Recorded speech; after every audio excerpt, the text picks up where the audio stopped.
this month, with becoming the first African-American AEW World Champion. Let's go. So I'm here to promote, do what I do. Yeah. So May 29th, Kia Forum. May 30th, out in the Palm Desert. DeAndre, your neck of the woods, right? That's right, Palm Springs, baby. Let's go. Yes, sir. So the Forum has been a great spot for wrestling historically, but certainly for AEW. The LA crowd has always backed the AEW there at the Forum. The last time you guys were here, several months ago now, it was a packed house. I remember Chris Jericho, and company were there.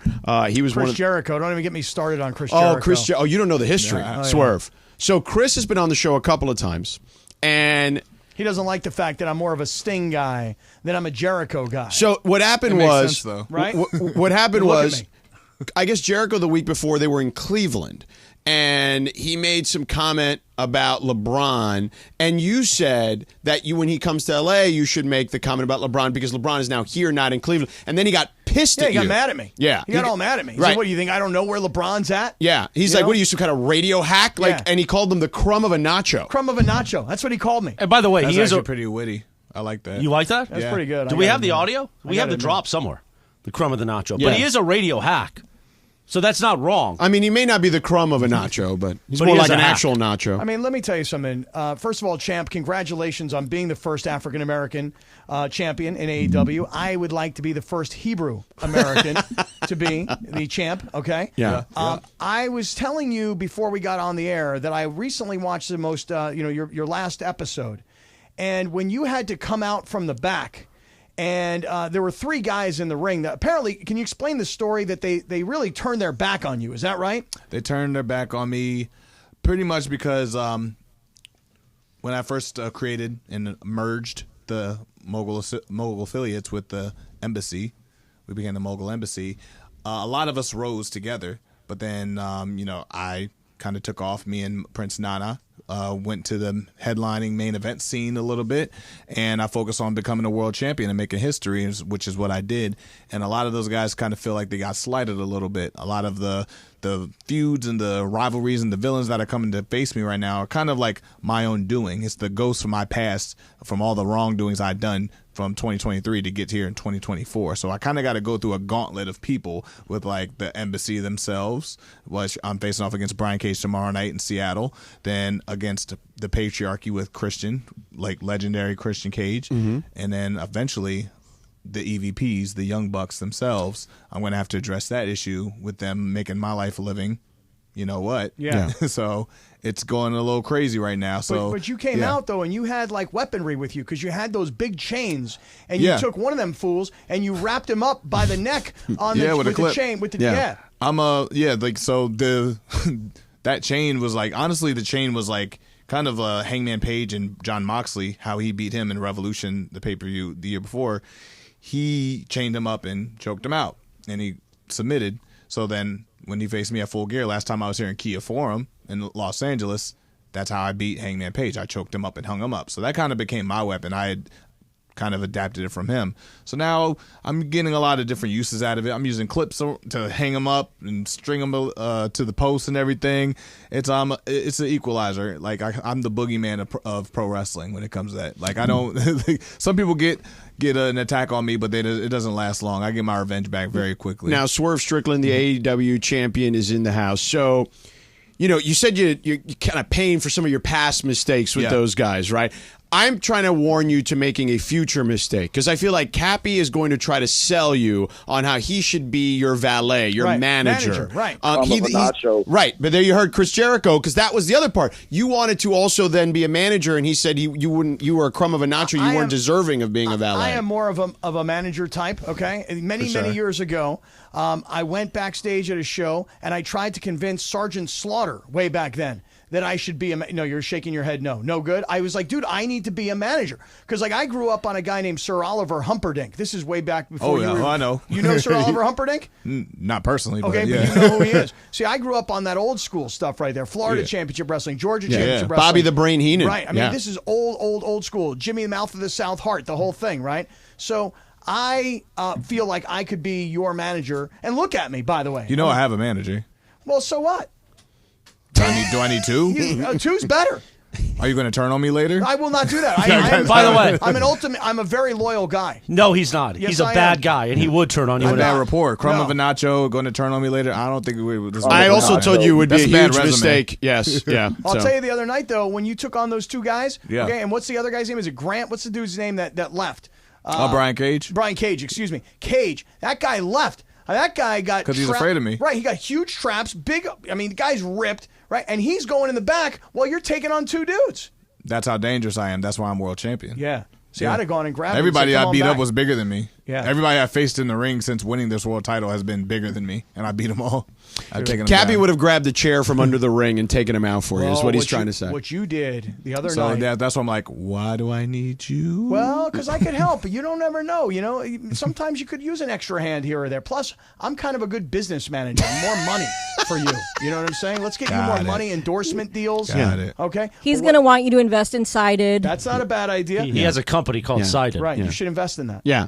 What you did No. the other night was interesting because you jumped up on the stairs that go up into the ring, right?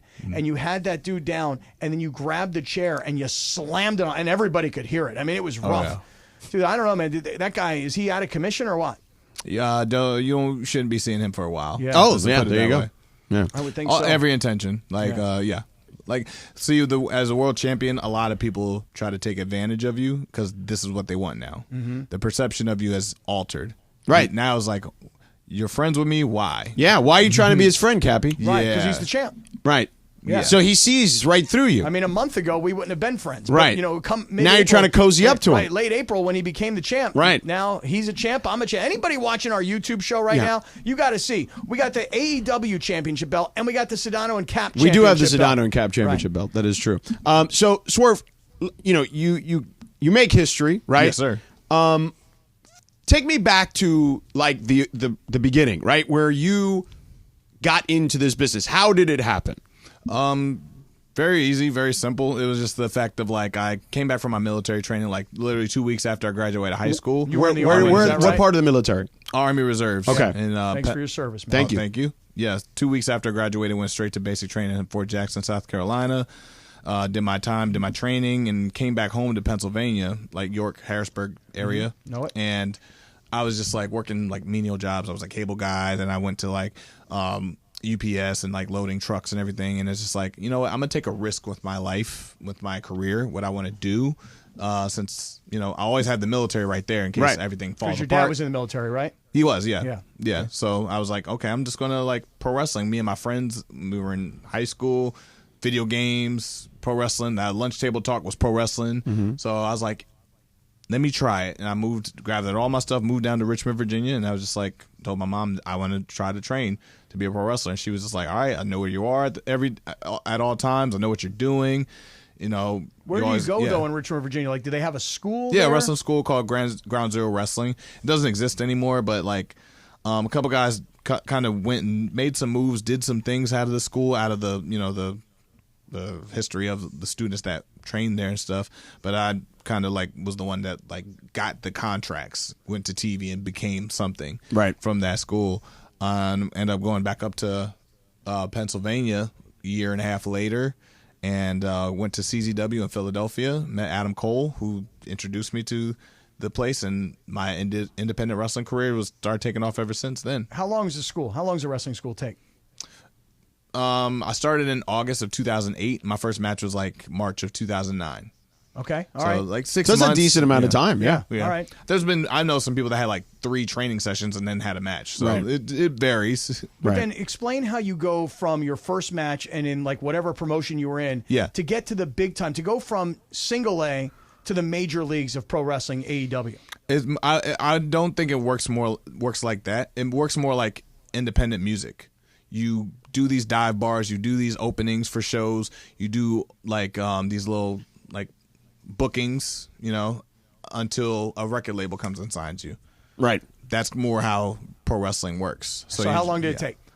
I got signed in WWE at around like my 11th year in wrestling. 11th year. Wow. Yeah, 12th year. Before that was Lucha Underground, which is like was a big Lucha Libre wrestling inspired show. Robert Rodriguez, MGM, It was on the El Rey Network back in like 2015, 16.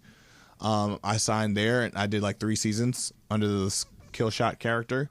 And that's where my name kind of blew up, but it wasn't under my name. Right. So, but like people knew my work. So then I came back to Independence after like I left the show, did more independent work. And then that's where like the Strickland name really started blowing up more. And then like Triple H hit me up and contacted me. Didn't even ask me for a tryout, just wanted to sign me outright. So I got signed in 2019, got let go in 2021. And then around that time I got feelers from All Elite Wrestling and Tony Khan, and me and Tony Khan met at his hotel, linked up with him, talked to him. We just had a long conversation just about like just between each other. Didn't even talk about wrestling really, because I'm a football fan. He's a right, his dad's the owner of the Jaguars. Co-owner, right, so we just talked football and sports for a while. Right. And then we got into wrestling, and then it was like, yeah, this is somebody I want to work for. This is somebody he seems like a great dude. Yeah, he's coming on later on in the show. Hey, so listen, let me ask you this question. When we were kids, George and I, and we both kind of watched old school wrestling. Like, I'm a Dusty Rhodes, Ric Flair, old school. Well, speak for yourself. I'm more like Stone Cold Steve Austin, The Rock, in that era. But Triple H. That's old school now. Yeah, right. Yeah. But here's the thing. Tell me this. To me, the wrestling seems much more physical now than back then. Don't get me wrong, like a Flair slap you would hear, okay? But the things you guys are doing, we were talking before we came on the air. He jumped off the ring apron the other day and landed on these 2 guys, both of them on their shoulders. So he's actually landing his feet on their shoulders on the ground. And it looks like it hurts bad. Right. And you got to be real technical to make sure you can make that move. Yeah. Is it me, or is the AEW a much more physical brand of wrestling than way back when? I would say that all stemmed from the way television shot. Like, even in action movies, things seem more physical and brutal and more violent and more close, and like the cameras are looking different. So with that, UFC blew up over the last 15 years. Yep. So that's the competitor now with pro wrestling. So styles have evolved and changed. Like then now different styles from like Japan are coming over to the US. Different styles from London and the UK and Europe. Like you have like, like Osprey and you've always had the high flyers as well, like the Lucha Libre coming over. You know, like then the Dynamite Kid style from Canada and all that. So all these styles aren't so far just over there now. Everything is blended. US now. Yeah. So everything's blending and everybody's mixing these styles and creating their own new styles now. And that's why All Elite Wrestling it just feels different, because we literally bring in imports from all these different styles, literally the origins of it. So we're all kind of learning and adapting from each other. So everything does feel a little more impactful because the style's just advancing so much quicker, and everybody's getting it younger too. Yeah, like people's like we have Nick Wayne, who's 18 years old, that can do literally everything that like it took me 10 years to be able to learn how to do it. Yeah, like proficiently. Right, and he's 18 and doing it. Right, he's like a prodigy. Yeah, we have Billy Starks on Ring of Honor. He's like LeBron. We have Billy Starks on Ring of Honor, who's a young kid. I watched her when she was like 10 years old when I was on the Indies. Now she's in the ring, signed to the Ring of Honor. I'm seeing her in the locker room. I'm like, this is crazy.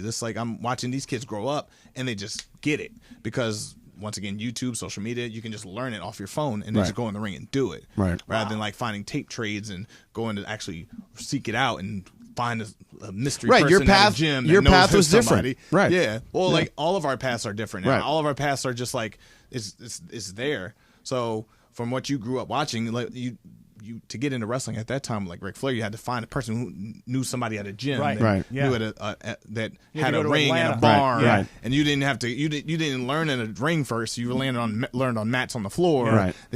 Now it's just like you can Google a wrestling ring, you'll find one in like 10 within like the 8-mile radius, and you can be a pro wrestler. So everybody's getting it. It's easily accessible, and it's just easier to learn it, adapt quicker now. Wow. So, Cappy, I think we should send you to a school. Let me what do you tell you think? something. I think we put you through a week of training. I think it would be good for you. So here's the thing, Swerve. He's got 51 days left on his contract here. Is that how many I have? Yes. Are you counting this down? There's a count. We rip off the paper today. You got let go by WWE. I may be getting let go by 710. So maybe your career might take off. Did you tell him your stage? I don't know. Cappy, did you tell him your stage name?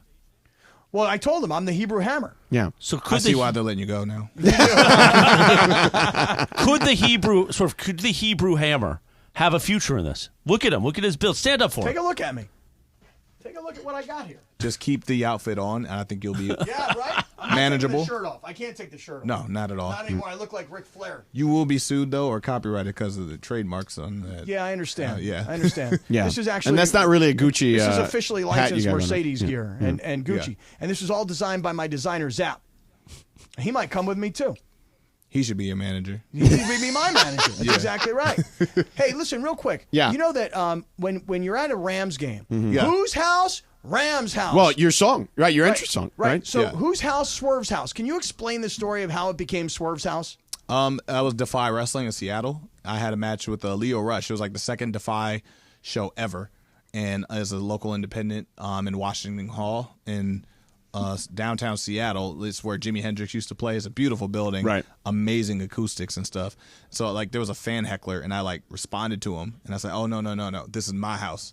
And then so the crowd went, "Oh, whose house? Swerves?" And it started from there. That was like 2017. The Rams moved from St. Louis to Los Angeles in 2018. Right. So I don't know how they started just this magic idea. They just can just come up with whose house, Swerve's house, and everybody think, "Oh man, Swerve got that from the Rams." I'm like, no, The Rams got it from you. no. And there was like football, like And you're a Rams fan, right? I'm a huge Rams fan, so Yeah. I'm honored, but I'm also Right. pissed off. So I went to the Rams game after Full Gear. Yeah. They played Seattle, and I felt like I was being mocked. I'm like, oh, they're really they're starting. They know I'm here. Yeah. They know I'm here. Right. We need to make sure the next time you're in the house to watch a game, because they're on our station. Their games run here, so we can let Put them the know. word out, please. Yeah.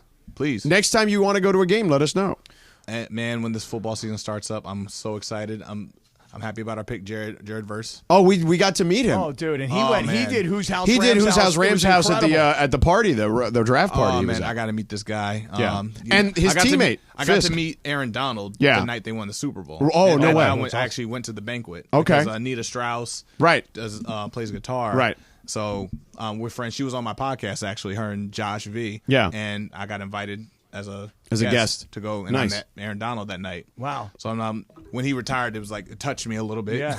a little hard. So I'm like, Jared Verse. Did you follow him in high school and college? Because you're from PA, right? No, I know he went to Pitt, and I'm like, oh man, I like had no idea. Okay, had no idea. Gotcha. Yeah. Dude, are you? What's the on podcast, real quick? Swerve City Podcast. Okay. We actually just over the past week, the week that I won the championship, on Apple Podcasts, with the music interview genre, we jumped from 224 to 20. Wow. Nice. Just that week. And also on YouTube, are you guys not cursing in the first 5 minutes of your podcast? I tried. Okay. So you watched that? I did. I watched. I tried. I put so the timer. apparently, explain the story. If you don't curse, if you don't curse within the first 5 minutes of your YouTube video or whatever, you don't have to like bleep it out or something Right. like that Right. afterwards. So you just got to get past that 5 minute Right. window. and they had a clock on themselves. Started a clock because Will Ospreay was our guest, and usually he's a potty mouth. I've Yeah. known this kid since he was 17, 18 years old. Right. I'm like, I'm watching you, and then like, yeah, we're doing a bunch of shh. And I said, and I'm like, oh, and it was like 2 minutes and 15 seconds. Right. So that's our little joke thing. On the 29th at the Forum, Right. will you be on that card that night? You gotta wait and see. Oh, really? No matches have been announced on the card Okay, yet. all right. Because Yeah. Tony Khan, who's coming up later on, George and I, had a little pre-interview with him earlier today, and he said, "Hey, come meet me backstage before the show." So Cappy's trying to angle this thing. I'm So not even I'm joking. like- He's trying to angle this dude, thing. I'm like a backstage. If I don't go backstage, I don't want to go. You know what I'm He's saying? politicking already. He is. Right. Yeah. Me and Tony Khan are going to bro That'll down. get you heat in the back, He's What do you like mean? the old school wrestlers who used to try to politic in the back in the day. You Don't know what worry. I'm saying? Yeah. Do you say heat in the back? He likes heat in the back. Yeah, Don't oh yeah, I'm all about it. worry. Yeah. Yeah, don't let too many wrestlers know. They're gonna be like, who's this guy? Why is he working an angle to Yeah. try to get TV time over me? Well, I just want to manage. Again, Still listen, TV time. That's TV time. I want to manage the champ. Yeah. Are we in for a long run here, champ? You can manage the champ, just not this champ. Oh, come on, man. Come on, Plenty man. there's plenty of champions though. Yeah. Swerve Strickland in the house. Don't forget, AEW will be at the Kia Forum on May 29th and then in Palm Desert. Where in Palm Desert? What's the arena's name in Palm Desert? Acrisure Arena, baby. Acrisure that's Arena. that new arena, right? On the That's 30th. right. Yeah, right. that's right. So there you go. The Nice. next I day. love the new buildings. Yeah. Yeah. Yeah. What's the name of the hockey team that plays out there? The Coachella Valley Firebirds. There you Oh, go. Coachella Valley Yeah, Firebirds. Yeah, there you go. Champ, you're going to be getting a call from Cappy in 51 days when his contract's up. He's going to want to work with you. I kind of feel like you're just kind of like carving them in the wall, the days, Oh, yeah. Oh, they are. Oh, yeah, These guys yeah. Well, can't much wait. like on your podcast, you have that countdown Yeah. to the Yeah, 5 minutes. Same thing. That's it. They can't wait. They can't wait.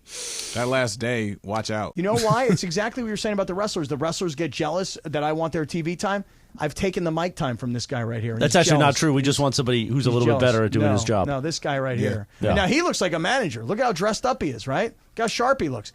See, the vodka here makes sense now. Why? How? You know. Well, Yeah. it's the 5 o'clock happy hour, so we do. It's brought to you by Tito's. Tito's Cappy Yeah. Hour. That's right. You want to stick around? We also have a tequila mandala, 5:30 segment if you like tequila instead. I mean, we got it all around Right. here. I've Anything. actually never drank alcohol. Really? Oh, really? Good for you. Yeah. Good for Actually never you. had it. Good for you. Really? Don't do it then. It's okay. Cappy. Never. I mean, what do you think? The guy's lying? No Coors Light? No. No. Because that's his next. That's our next endorsement, Coors Light. So, Weed? No. No weed. yeah. Good for Totally you. clean. Totally clean body. 100%. Yeah. Wow. That's why he's the champ. I guess He's that the is why you're wrestler, champ. Cappy. He I have- can't I have- smoke weed. I have no distractions. Actually, we can. I just don't. Right. Who's like that. your wrestling hero growing up as a kid? I'm just curious. Like, who did you model yourself after? Anybody? A couple. Shawn Michaels one. Okay. Rey Mysterio. Oh, and yeah. Adam Copeland. 619. And I've got to wrestle Rey Mysterio on the Independence. Oh, no way. So that's like, I remember we did a tour in Mexico when he was like away from WWE at the time. And it was like myself, Pentagon, and Phoenix, and a lot of the Lucha guys. It was like a bus of us. Yeah. And like Ray's at the front. He didn't take flights to these cities. He got on the bus with us and like rode from town to town Nice. to town on a bus. Yeah, I met him here once. He was here at the He's TV the building man. a while back. Yeah. He's don't meet your heroes. No, he was incredible. It Yeah. was like he was still to this day like one of my favorite people. Yeah. And he was just like picking movies for us to watch, and like he has his glasses on, like, so what are we watching, guys? So who's voting for this one? So we all had to put hands up. I was like, I'll never forget that moment. So That's awesome. we got to ride around in his Maserati when we were in Lucha Underground. Nice. Yeah. That's awesome, man. Which later became Dominic's Maserati. Oh, Yeah. okay. How'd that happen? Passed down. Okay, fair enough. I thought maybe there was some for There's the a bet story or to it something. or Yeah, something. maybe. Well, champ Swerve Strickland again. Yeah, Congratulations Swerve, awesome, man. on making history, and thank you for donning us with your presence here in the studio today, Thank man. you. Thank you for having me. You want to promote the documentary that's going on? Not yet. Okay, next time. Good Next job, time he's man. back. Come Shit, on. just All right. know like something for the Oscar winning Lucas brothers have been filming a documentary of me and this whole path to get to this, and Okay. myself in Flash Garments, like the man who's done my entrance music and designed the new sneaker that's going to be coming out soon as well. Nice. They have been following me since World's End, a little bit before World's End, because after Full Gear they were just like, we got to follow this, we got to document this. So They should have come in here today. one of the brothers lives in L.A. The other one lives in like Montana or South Dakota. He's Denver. I think he's in Colorado. Oh, okay. Yeah, I think he's in Colorado. And Well, so, yeah. next time you're here, we can promote that then when it's Yeah, all ready to roll. Yeah, There so you go. Like, trust me, I got a lot coming up. Okay. Definitely when I come back, We there's love it. more to share. We're We going to love see it. you on the 29th. I know you're going to be wrestling that night. You can't come to Hollywood and not be wrestling with the champ. That's true. I might have to wrestle. Okay. It might. We'll see. Well, I'll be there. We'll I'll tell you see. that We'll right see. now. Just I know will be wrestling there. hurts. So Yes, I'm like, yeah. am I wrestling? Okay, I got to know because I got to get Ready. It's a process. Of course. Yeah. It's It's not like when I was 24. Trust I'm me. 30, I'm 34 now. I'm like, it's a process to get in that. It mode. hurts to do 3 hours daily with him. I got to dude. get my own Listen, process. this That's is- why this is here. Right, This is- exactly. And this is Yeah, I why get I it. got the belt, because I got to work with this right here. Yeah, You're so- looking at the champ. Yeah. No, you're the For champ. 51 you more don't work days. with this. They work with you. That's exactly what I'm saying. Swerve Strickland in the house. Thank you so much, champ. Appreciate Thank you. Yes, sir. Swerve.